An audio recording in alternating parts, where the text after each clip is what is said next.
पहली बात तो आप अगर हमारी कमेंट्री सुनते आए हैं, हमारी डिस्कशन सुनते आए हैं पिछले कुछ दिनों से, तो एक बहुत नो ब्रेनर था ये कि आईटी से बच के रहें। शॉर्ट नहीं कर सकते तो कम से कम लॉन्ग मत करिए, शॉर्ट कर सकते हैं तो शॉर्ट करिए। आज सुबह मैंने परसिस्टेंट, कोफोज और भी दो स्टॉक्स थे, एम्फेसिस और टाटा एलेक्सी, लेकिन पहले पहले इनको हटा दीजिए, पहले वो इंटरडे चार्ट दिखाता हूँ एक बार। परसिस्टेंट और कोफोज, ये सब चार्ट देखिए आप। आज मार्केट ने इनफैक्ट आपको ओपनिंग के बाद भी बहुत शानदार ट्रेडिंग, मेरे ख्याल से आज सबसे बड़ी ट्रेड एक्चुअली अगर प्ले आउट हुई है तो वो है इन स्टॉक्स में खुलने के बाद भी अगर आपने शॉर्ट करा है तो वहाँ पैसा बना है। और ये आज सुबह हमने एक लॉजिक के साथ बताया था कि क्यों आईटी स्टॉक्स में और क्यों इन पर्टिकुलर इन दो स्टॉक्स को चुना गया था, क्योंकि ये दो स्टॉक सबसे ज़्यादा हाई बीटा स्टॉक्स हैं इस वजह से। अब आगे क्या करना है इस पे आइए। जिन्होंने शॉर्ट करके पैसा बनाया उन्होंने तो बड़ा पैसा बनाया होगा। अमेरिका में मंदी हो और डॉलर कमज़ोर हो, ये एक बहुत बड़ा डेडली कॉम्बिनेशन है। आप एक बार डॉलर इंडेक्स देखिए ज़रा, कहाँ हम 3-4 दिन पहले 104 हाफ पर थे, अब हम 102.5 पर हैं। अच्छा, ये एक और कारण है जो मुझे लगता है कि हमारी मार्केट बहुत ज़्यादा नहीं गिरेगी बियॉन्ड द पॉइंट।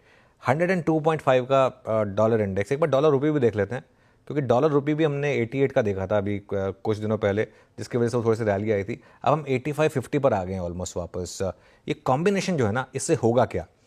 पहली बात तो आईटी कंपनियों के ईपीएस पर रिस्क आएगा कि आईटी कंपनियों में अगर अमेरिका में मंदी है और डिस्क्रिशनरी स्पेंड कम होगा तो आईटी कंपनियों पे फर्क आएगा, इम्पैक्ट आएगा। और ये इस बार की आप कमेंट्री में सुनेंगे, जो इस बार की मैनेजमेंट की कमेंट्रीज होंगी उसमें आप ये चीज़ सुनेंगे कि अभी हमें नहीं पता कि क्या होगा। 1-2 क्वार्टर की विजिबिलिटी थी, लेकिन अब अगर ये आगे बढ़ा तो शायद थोड़ा सा हमको अपने गाइडेंस स्केल बैक करने पड़ेंगे। कंपनीज बोलेंगी, बोलना चाहिए उनको कम से कम। और यहाँ पर मुझे लग रहा है ईपीएस इस वजह से कम होगा। और कभी भी इस तरीके की अनसर्टेनिटी हो ना, मार्केट उसको प्राइस टू अर्निंग्स रेशियो देना कम कर देता है। फॉर एग्जांपल, अगर लार्ज कैप आईटी 25 के पी पे ट्रेड कर रही है, मार्केट अब उनको 18 से 20 का पी देगा। तो इससे होगा क्या?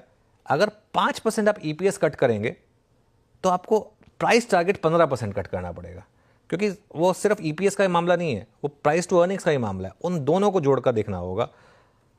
मैं तो ये व्यू लेकर चल रहा हूँ कि यहाँ से ना आईटी स्टॉक्स में अभी भी और 15 से 20% की गिरावट है।